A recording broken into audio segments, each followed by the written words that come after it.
আসসালামু আলাইকুম প্রিয় দর্শক, অন্য মঞ্চের আলাপ চাইতে আপনাদের সকলকে আমন্ত্রণ জানাচ্ছি। আসসালামু আলাইকুম, সবাইকে শুভেচ্ছা জানাচ্ছি। মাসুম মাহবুব। দুপুরের ব্রেকিং নিউজে আবারও স্বাগত জানাই। এক দর্শক লিখেছেন, আসসালামু আলাইকুম মাসুম ভাই, আপনার খবরের অপেক্ষায় থাকি। রাইতে 8:30 বাজে খবরটা শুনতে আমার একটু ঘুমের ডিস্টার্ব হয়ে থাকা, জয় হোক, ডিস্টার্ব হয় আর কি। তার নাম জাকির। আপনি কোথায় আছেন ভাই? লিখেন নাই তো, রাত 8:30 বাজে এখন কোথায়? আমেরিকা না ইউরোপে আছেন? আমেরিকাতে এখন 8:30 বাজার কথা না। ইউরোপে আছেন নাকি, না অন্য কোথাও আছেন? জ্বালাবেন। আপনার ঘুমের ডিস্টার্ব হচ্ছে, তারপর আপনি সংবাদ শুনতে বসে গেছেন ঘুম ভেঙে। আপনার জন্য ভালোবাসা ভাই।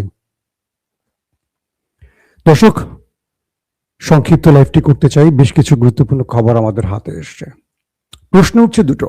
এক, মধ্যপ্রাচ্য অর্থাৎ গালফ কান্ট্রি, সৌদি আরব বা অন্যান্য রাষ্ট্র, তারা কি গোপনে আমেরিকাকে আসলে সহযোগিতা করছে?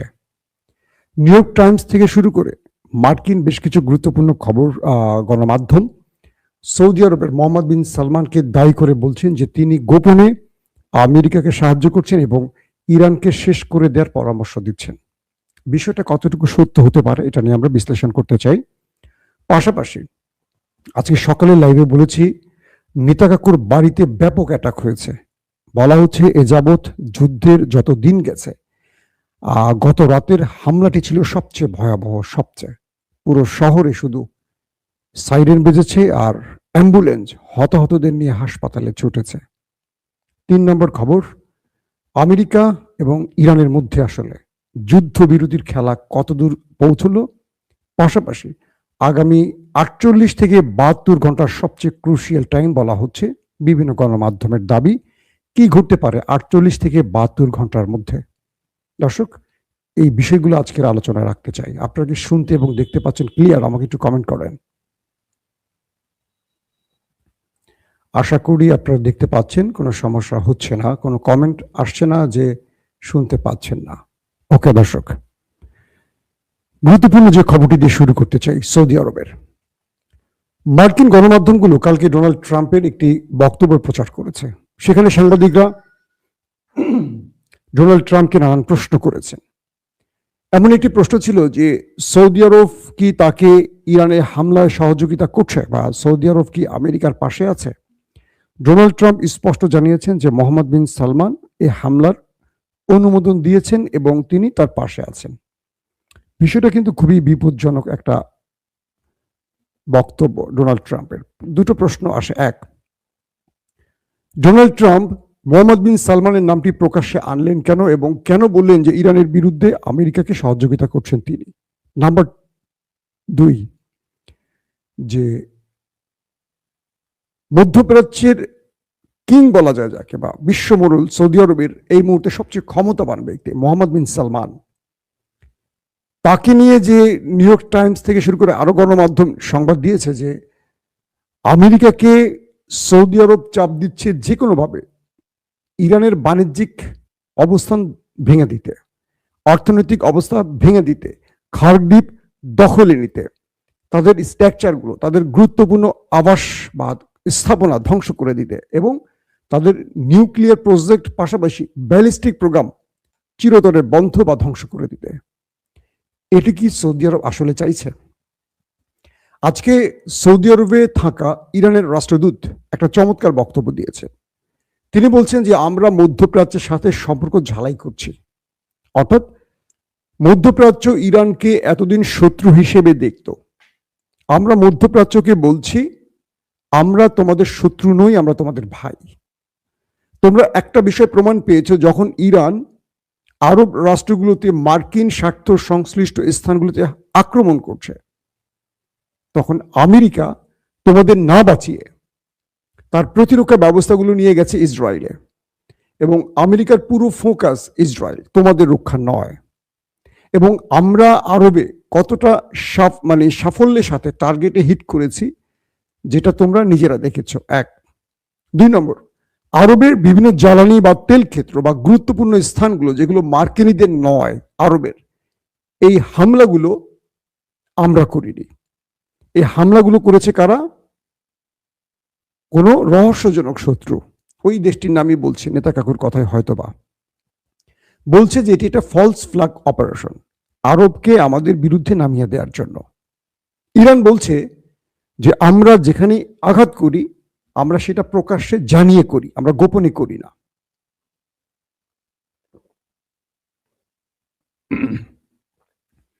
ইরানের স্পষ্ট বক্তব্য, আমরা যেখানে আক্রমণ করেছি এ যাবৎ প্রতিটি জায়গা বর্ণনা আমরা আমাদের বক্তব্যে বা আমরা আমাদের যিনি মিডিয়া উইং এর জেনারেল আছে ইরানের, তার ইব্রাহিম নাম, তাকে দিয়ে জানিয়ে দিয়েছি এবং আমরা অগ্রিম সতর্কতা বার্তা পাঠিয়ে আক্রমণ করেছি।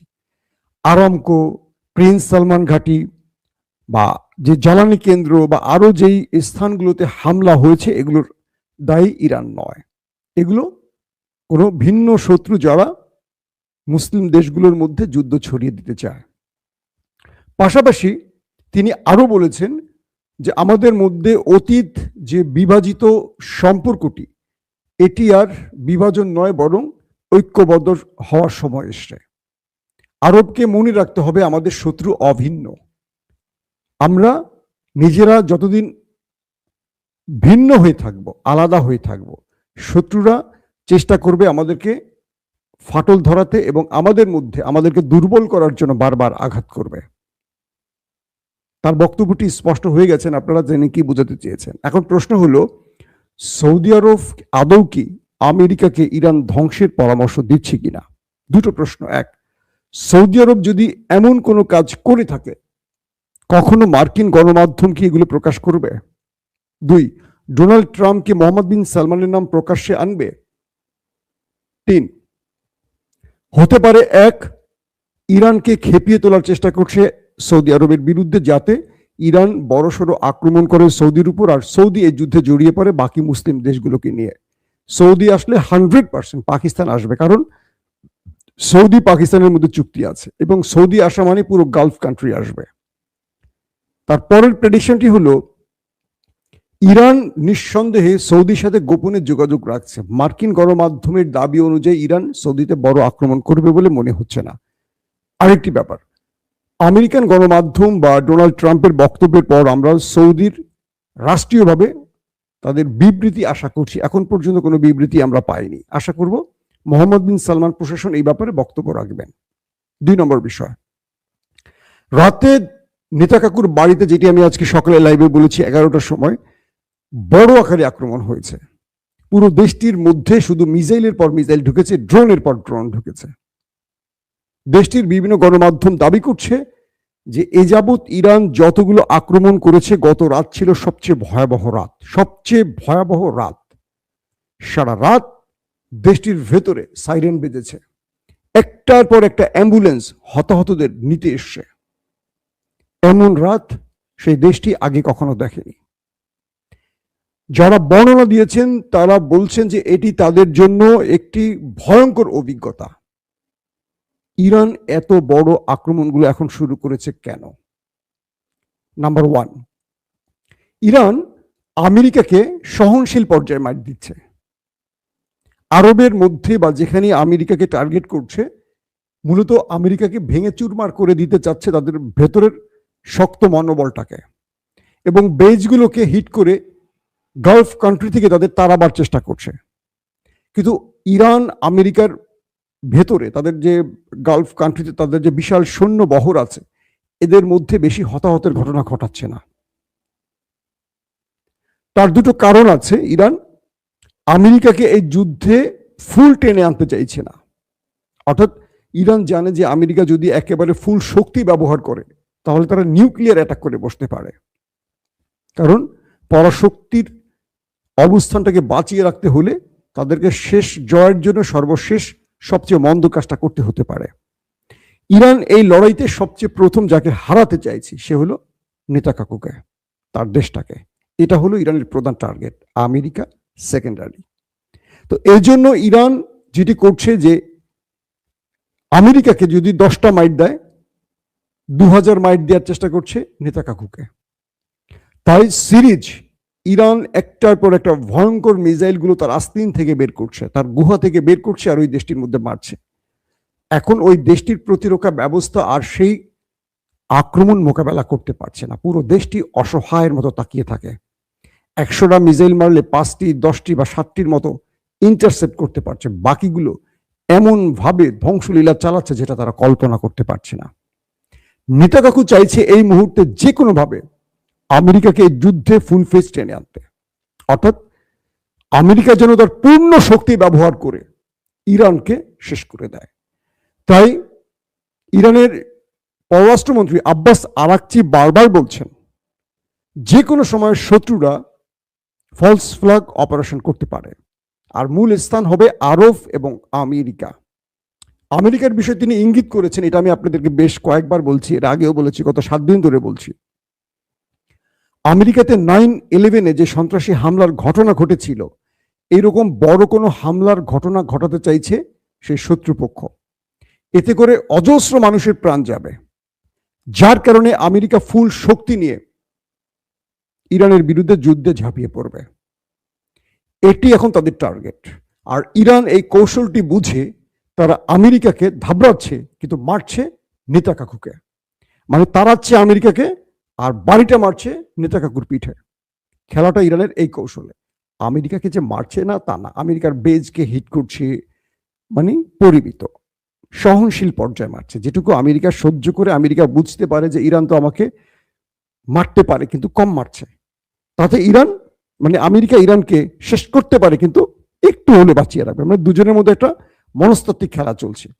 আমেরিকাকে ইরান বোঝাচ্ছে যে, বা ইরান বুঝে নিচ্ছে, আমেরিকা বুঝে নিচ্ছে যে ইরান চাইলে যে এই মিসাইলটা মারছে আমার 200 সেনাকে সহায় দিতে পারত, একটু ডান দিকে না মেরে বাম দিকে মারলেই হইতো। তারা তো সব দেখেই মারতেছে, কিন্তু তারা একটু ডান দিকে মারছে যাতে আমার 5 জন সেনা মারা যায় আর আমার ভবনটা বা আমার স্যাটেলাইট প্রযুক্তিটা বা আমার রাডার সিস্টেমটা শুধু ধ্বংস হয়ে যায়।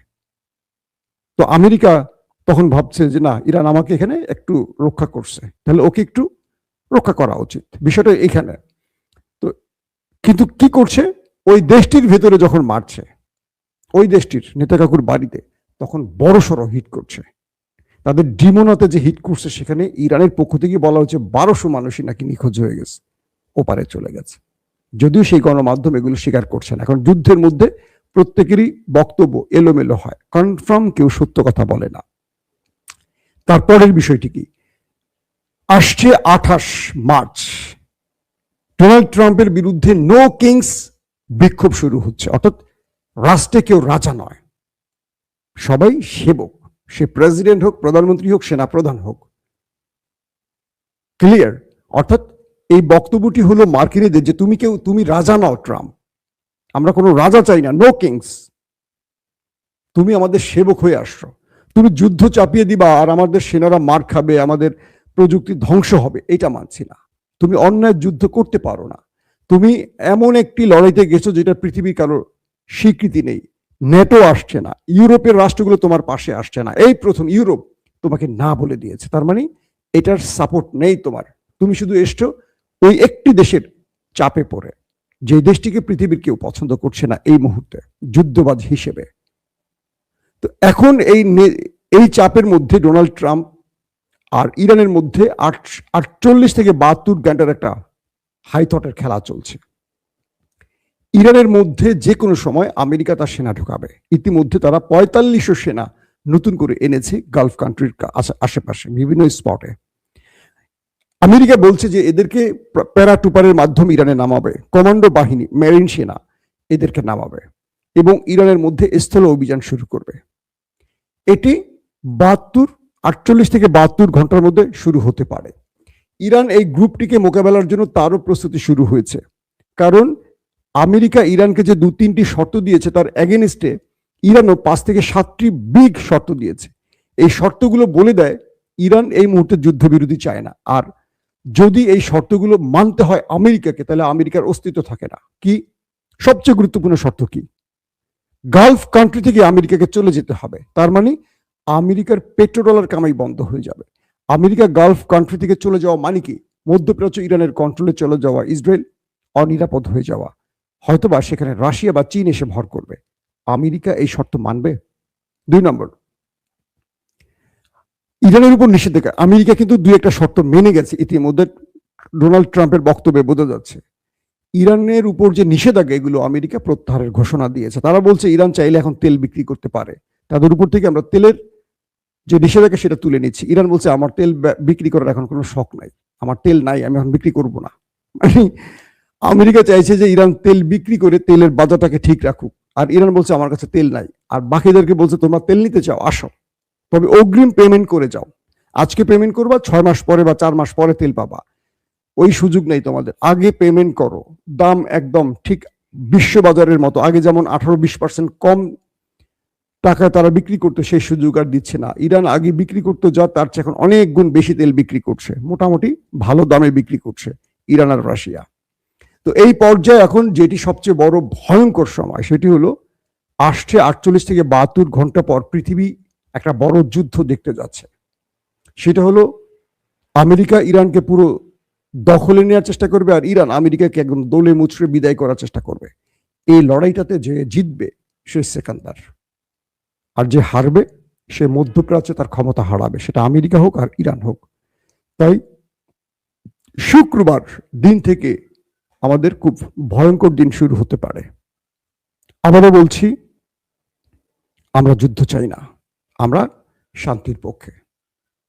কিন্তু যে যুদ্ধটা শুরু হয়েছে, এই যুদ্ধের তেজ পুরো পৃথিবীতে ছড়িয়ে পড়েছে, পুরো পৃথিবীতে। এটা যারা শুরু করেছে তাদেরই বন্ধ করতে হবে, যে কোনো শর্ত মেনে হলেও যারা শুরু করেছে তাদের বন্ধ করতে হবে।